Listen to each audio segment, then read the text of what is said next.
untuk sedekah untuk Palestina sebesar 2.500.000 rupiah.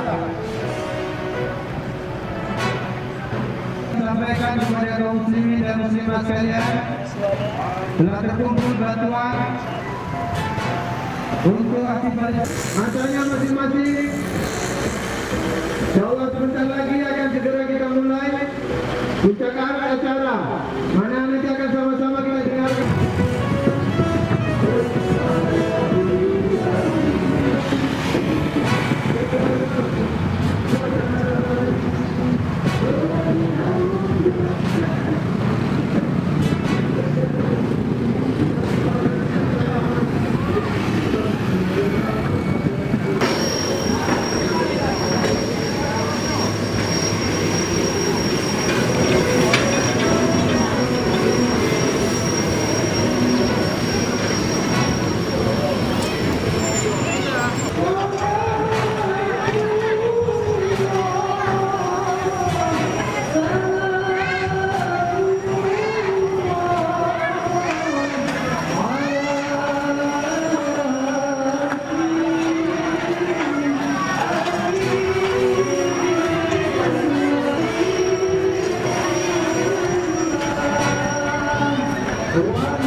Wahai Nabi, ceritakan kepada kami tentang Masjidil Aqsa. Menjelaskan sebagai umat di berada dalam Salibin Romawi. Rasul mengatakan Allahul Mahsyar wal Wajal.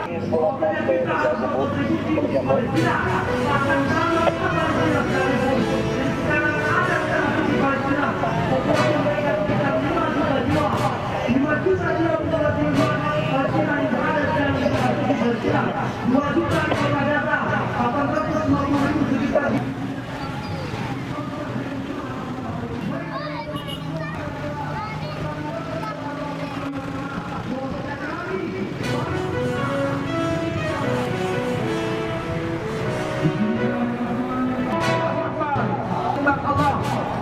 Kita harus bersyukur hari ini kita masih bisa berdiri. Kita bersyukur hari ini hati kita masih terpaut untuk membela Islam.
Berapa? 2.